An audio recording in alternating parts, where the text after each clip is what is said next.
मराठी मनावर आजही अधिराज्य गाजवणाऱ्या हिंदू हृदयसम्राट शिवसेना प्रमुख बाळासाहेब ठाकरे यांची आज 100वी म्हणजेच जन्मशताब्दी जयंती देशभर उत्साहात साजरी केली जाते. या ऐतिहासिक दिनी मनसे अध्यक्ष राज ठाकरे यांनी खास लेख लिहित आदरांजली वाहिली आहे. त्यांनी दैनिक सामनासाठी माझे काका या शीर्षकाखाली लिहिलेल्या या लेखात बाळासाहेबांसोबत घालवलेले क्षण आणि त्यांच्या व्यक्तिमत्वाचे विविध पैलू अत्यंत भावूक शब्दात मांडले. बाळासाहेब केशव ठाकरे, माझा काका. माझं बालपण, तरुणपण त्याने व्यापलं होतं. तो माझ्यासाठी नेहमी पहाडासारखा उभा राहिला. बाळासाहेबांच्या कुंचल्याचे फटकारे ज्यामध्ये अग्रलेखापेक्षा जास्त ताकद होती. त्यांच्या या कलेला जागतिक मान्यता मिळाली, पण आपल्या देशात त्यांची योग्य कदर कधीच झाली नाही. खरं तर बाळासाहेब ठाकरे हा विद्यापीठांमधून शिकवण्याचा विषय आहे, पण आपल्याकडे तशी मानसिकता धोरणकर्त्यांमध्ये नाही. व्यंगचित्रकार म्हणून बाळासाहेबांचा रोख स्पष्ट असायचा. त्यांना फक्त हसवायचं नव्हतं तर टोचायचं होतं.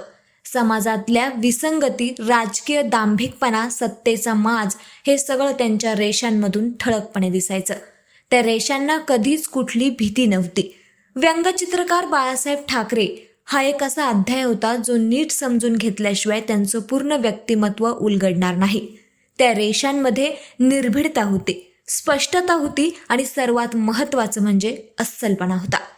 2005 साली मी पक्ष सोडला आणि 2006 साली जानेवारी महिन्यात मी राज्यव्यापी दौऱ्यावर निघालो.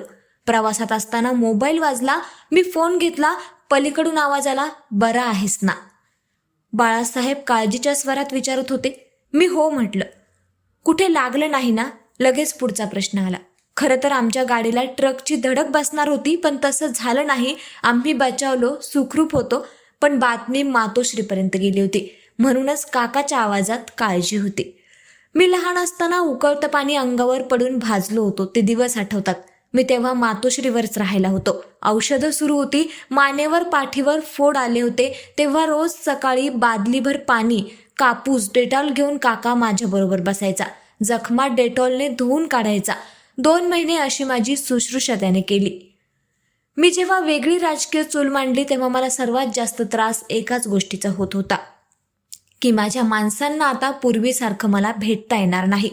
वडिलांचं छत्र हरपलं होतं आणि आता मी माझ्या काकापासून पण दूर गेलोय, हाच विचार मनाला खात होता.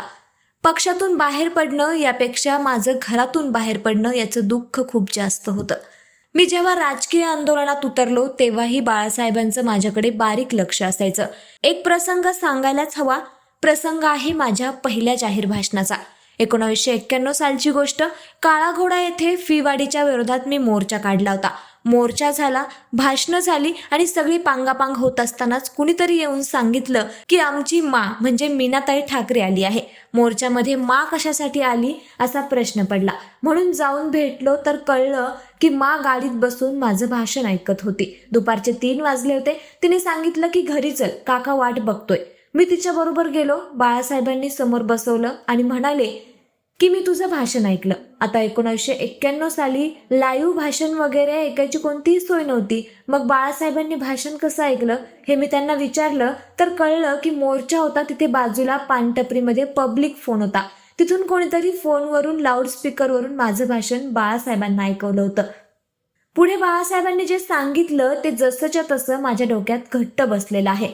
बाळासाहेब म्हणाले, आपण किती हुशार आहोत ते न सांगता समोरचे कसे हुशार होतील हे आपल्या भाषणातून गेलं पाहिजे. आज मी काय बोललो हे महत्वाचं नाही, तर मी आज त्यांना विचार करायला काय दिलं ते महत्वाचं. ज्या मैदानावर सभा असेल त्या मैदानाची भाषा बोल, आपली भाषा बोलू नकोस. इतकं सोपं बोल की कुंपणावर बसलेल्या शेतकऱ्यालाही कळलं पाहिजे. बाळासाहेब असं खूप मोलाचं सांगायचे आणि मी ते वेचत असायचो, त्यामुळे खूपच फायदा झाला. कलाकाराचं मन होतं त्याचं, त्यामुळे कलाकारांमध्ये मनसोक्त रमायचा. साल 1970. त्यावेळी शिवसेना आणि कम्युनिस्ट यांच्यात जोरदार संघर्ष सुरू होता. त्याच काळात राज कपूर यांचा मेरा नाम जोकर चित्रपट प्रदर्शित व्हायचा होता. कम्युनिस्ट रशियामध्ये तेव्हा राज कपूर लोकप्रिय होते. मेरा नाम जोकर मधील काही प्रसंग हे कम्युनिस्ट धार्जिणे आहेत असं बाळासाहेबांच्याही कानावर आलं होतं. तेव्हा राज कपूर यांनी बाळासाहेबांना सांगितलं की तुम्ही एडिटिंगला बसा आणि तुम्हाला जे प्रसंग खटकतील ते मी काढून टाकतो. बाळासाहेबांनी ज्या सूचना केल्या त्यानुसार चित्रपटात बदल करण्यात आले, इतके त्यांचे संबंध चांगले होते. हा प्रसंग मी थेट बाळासाहेबांकडून आणि माझ्या वडिलांकडून ऐकलेला आहे. माझ्यासमोर घडलेले बरेच असे प्रसंग आहेत ज्यातून बाळासाहेब आणि चित्रपटसृष्टी यातला स्नेह मला जाणवायचा. अर्थात तो काळही वेगळाच होता. आत्तासारखं बरबटलेलं बुरसुटलेलं वातावरण नव्हतं. एकमेकांच्या तत्वांचा आदर ठेवून वागणारी माणसं होती ती. माझ्यासमोर घडलेला एक प्रसंग सांगतो. बोफोर्स प्रकरणावरून जेव्हा रान उठलं तेव्हा अमिताभ बच्चन आणि त्यांचे बंधू अजिताभ हे बाळासाहेबांना भेटायला मातोश्रीवर आले होते. अमिताभ तेव्हा चिंताग्रस्त दिसत होते. बोफोर्स खरेदी घोटाळ्यात त्यांचंही नाव गोवलं गेलं होतं आणि देशभरातील वर्तमानपत्रांतून त्यांच्यावर टीका होत होती. अमिताभ यांना बाळासाहेबांनी पहिला प्रश्न विचारला, या प्रकरणात खरंच तू निर्दोष आहेस का? त्यावर अमिताभ यांनी बाबूजींची म्हणजेच हरिवंशराय बच्चन यांची शपथ घेत सांगितलं की या प्रकरणाशी माझा कोणताही संबंध नाही. मग बाळासाहेबांनी पंतप्रधान व्ही.पी. सिंग यांना एक पत्र पाठवा असं अमिताभ यांना सांगितलं आणि पत्राचा मसुदाही तयार करून दिला. पंतप्रधान पदावरील व्यक्तीला पत्र लिहिताना ते कसं लिहायचं याचा बाळासाहेबांचा अभ्यास होता आणि इंग्रजी भाषेवर प्रभुत्व होतंच. अमिताभ बच्चन यांचं ते पत्र व्ही.पी. सिंग यांच्याकडे गेलं आणि तिथपासून वातावरण निवळायला सुरुवात झाली. बाळासाहेबांचा करिश्मा हा असा होता. बाळासाहेब हे मराठी माणसाला जसे आधार वाटायचे तशी भावना या सर्व कलाकारांचीही असायची. राजेश खन्ना यांना अनेकदा मातोश्रीवर बाळासाहेबांशी गप्पा मारताना मी बघितलंय. एक सुपरस्टार आणि एक राजकारणी असं मुळीच जाणवायचं नाही. राजकारण बाजूला ठेवून बाळासाहेब जुन्या आठवणींमध्ये रमायचे. स्वतःच्या नावाचा दरारा जाणवू न देता बाळासाहेबांनी ज्या प्रकारे मैत्री टिकवली तो दिलदारपणा हे त्यांचं खास वैशिष्ट्य होतं. कलाकार आणि कलेबद्दल त्यांना विशेष आपुलकी होती. मायकल जॅक्सन यांची कॉन्सर्ट जेव्हा मुंबईत झाली त्यापूर्वी बाळासाहेबांना त्याबद्दल कल्पना नव्हती. पण त्यावेळी मी एक गोष्ट आवर्जून केली. मायकल जॅक्सन यांचं जेव्हा भारतात आगमन होईल तेव्हा ते आधी बाळासाहेबांना भेटतील अशी अट मी घातली होती. मायकल जॅक्सन यांच्या टीमने जेव्हा बाळासाहेबांबद्दल रिसर्च केला होता, बाळासाहेब ठाकरे ही भारतातील किती महत्त्वाची व्यक्ती आहे हे त्यांना समजलं होतं आणि तसाच आदर मनात ठेवून मायकल जॅक्सन बाळासाहेबांना भेटले होते. ती भेट ठरल्याप्रमाणे झाली.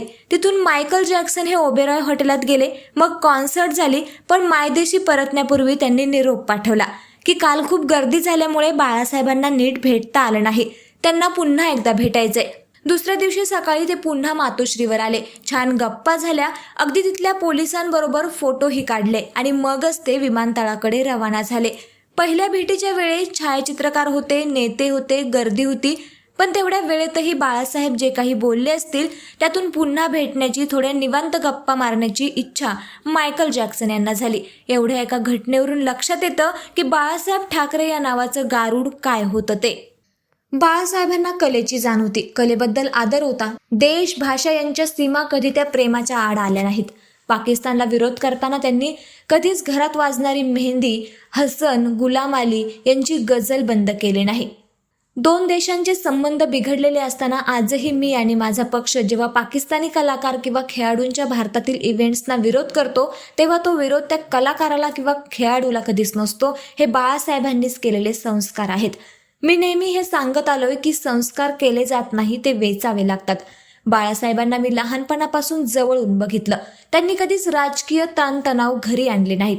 बाहेर कितीही राजकीय गदारोळ असू दे, त्यांचा कुटुंबावर कधीच परिणाम त्यांनी जाणवू दिला नाही. घरी ते अगदी कुटुंबवत्सल भूमिकेत असायचे. थट्टा मस्करी अगदी नेहमीसारखी चालायची. या त्यांच्या वागण्याचेही नकळत संस्कार माझ्यावर झालेले आहेत. व्यंगचित्रांच्या बाबतीत तसंच झालं. 1980 सालची गोष्ट. लहानपणी बाळासाहेब मला टीनू म्हणायचे. मी तेव्हा 7वीत होतो. शाळेतून घरी आलो, परत बाहेर खेळायला पळायचं होतं, पण बाळासाहेबांनी इंकिंग करायचा आदेशच दिला. त्यावेळी मार्मिक मधल्या रविवारची जत्राचं स्केचिंग बाळासाहेब करायचे आणि इंकिंग माझे वडील करायचे. बाळासाहेबांनी मला पेनने इंकिंग करायला लावलं. त्या आठवड्यात रविवारच्या जत्रेची कॅप्शन होती, आमच्या टिण्याने चितारलेलं उद्याचं चित्र.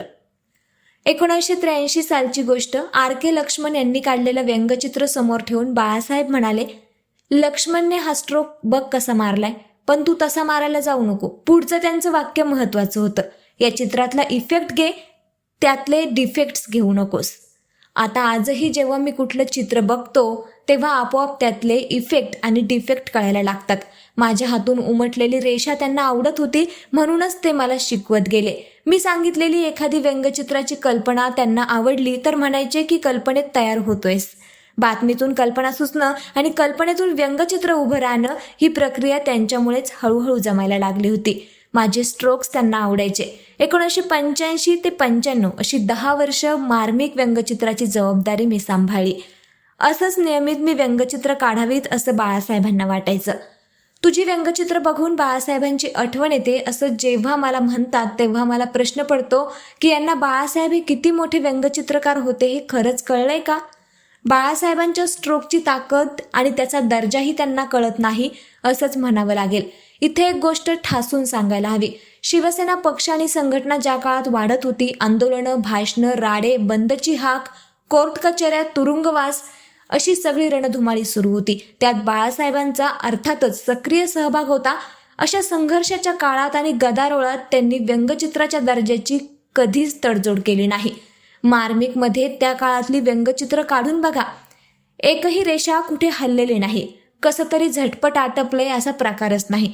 कितीही राजकीय ताण असला तरी त्यांची व्यंगचित्र तितकीच टोकदार असायची. बाळासाहेबांची व्यंगचित्र कला म्हणजे त्यांची राजकीय समाधी लागायची.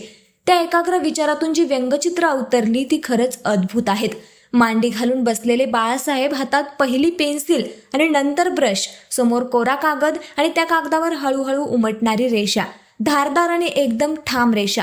कधी टीका होत असेल, निवडणुकांमध्ये पराभव होत असतील, पण म्हणून कल्पना सुचणं हे कधीच थांबलं नाही. व्यंगचित्र नियमितपणे येतच राहिली. बाकीच्या कलाकारांकडे जशी वेळेची मुबलकता असते तशी बाळासाहेबांकडे कुठे होती. म्हणूनच ते सर्वश्रेष्ठ व्यंगचित्रकार होते आणि राहतील.